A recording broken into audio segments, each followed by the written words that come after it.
This will define everything for the Niners in their Monday Night Football matchup with the Indianapolis Colts.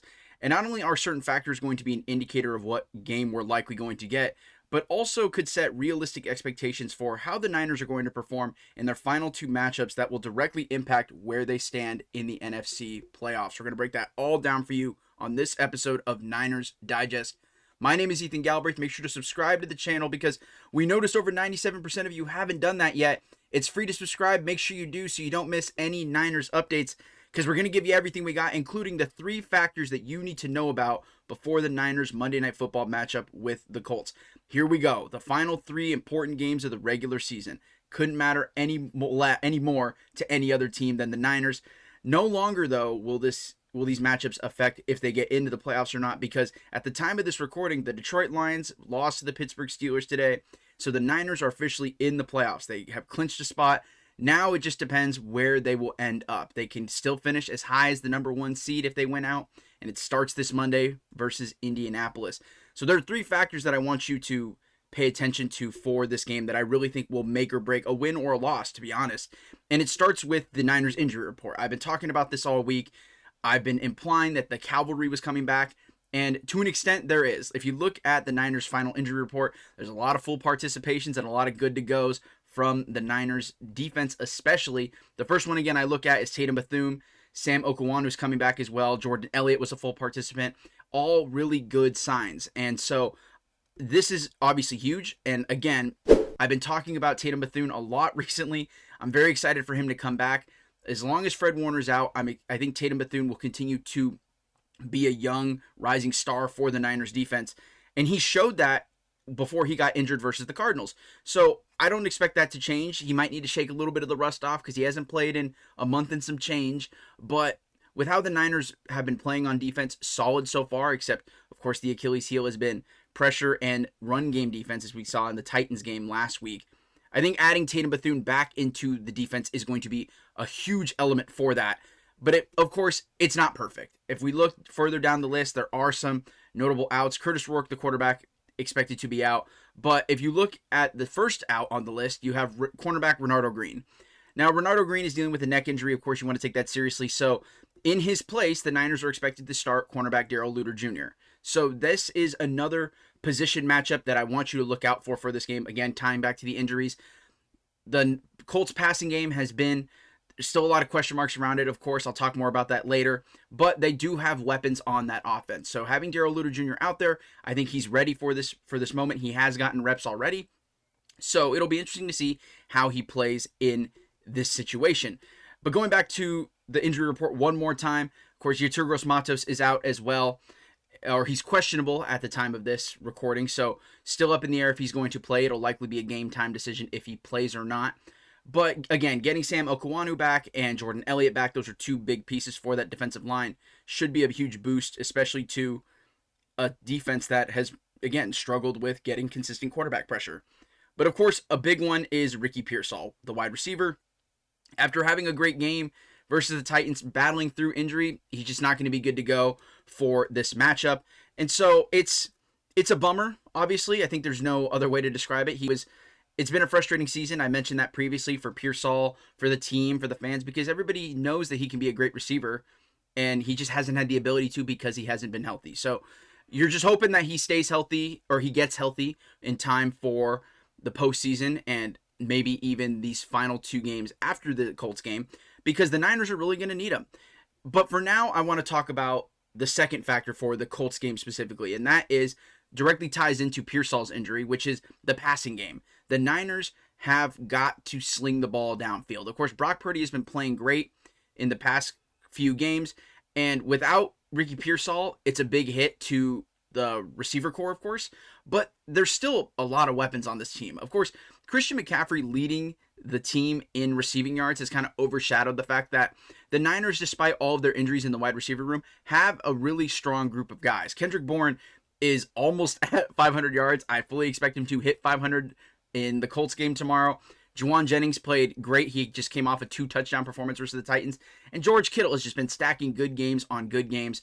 This is going to be the second biggest factor, in my opinion, for the Niners in this game that I think will make or break whether we see a win or a loss in Indianapolis. Of course, the run game is part of it as well, but as I've mentioned, it looks more and more like the Niners run game, what the Niners have right now. It kind of just is what it is, which is unfortunate because they're not even cracking 4 yards a carry at this point. But if that's the situation that they're going to continue to have, then the Niners need to be able to air it out. And they did pretty well versus the Titans last week.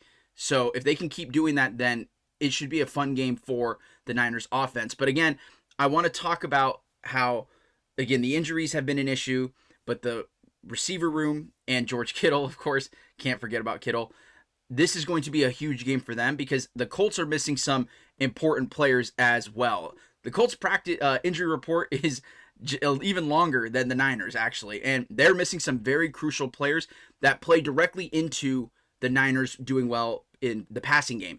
The main one that I immediately look to is Sauce Gardner, who is not going to play. He's been ruled out for this game. So that is a matchup that you want to look out for, whether it's Kendrick Bourne or Jawan Jennings out against these defensive backs, because their number one corner is not going to be out there. So that's another element. DeForest Buckner, at the time of this recording, is questionable.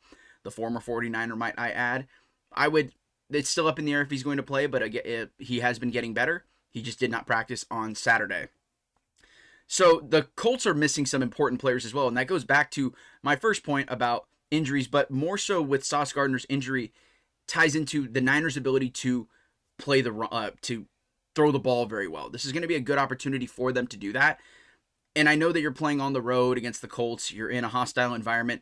But Brock Purdy has played in hostile environments. George Kittle has played in hostile environments. Most of these players have played in hostile environments. They get to go to Seattle every year, for crying out loud. They already won in Seattle this year. So this should be a good opportunity for them to really play well against a Colts defense that is missing a very important player in that secondary. But again, it comes down to my third point that I think will, again, make or break, is questions about the Colts passing game. I alluded to this earlier.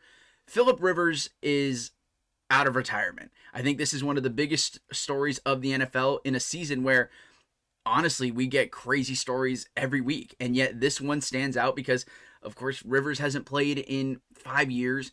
And now he comes out of retirement and nearly led the Colts to a rock fight victory versus the Seahawks last week. They, of course, did not win. Now they're fighting for their playoff lives.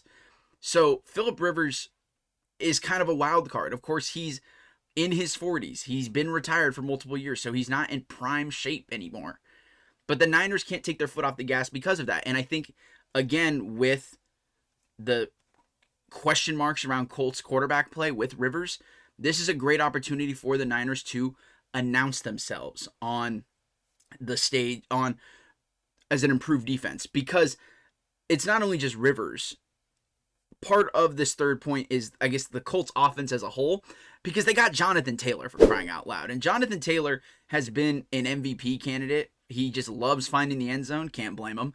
And this is going to be the big question for the Niners defense, because as I mentioned previously, the Niners defense has had inconsistencies at run game defense. So with questions about Phillip Rivers at quarterback, the Niners should be able to take advantage of that despite an injury to Renardo Green. The question is going to be about if the Niners can stop Jonathan Taylor, because Jonathan Taylor will make this Colts offense run. And if Jonathan Taylor just does what he wants on the Niners defense, it's going to be a long night, because time of possession seems like it's going to be an important element of this game.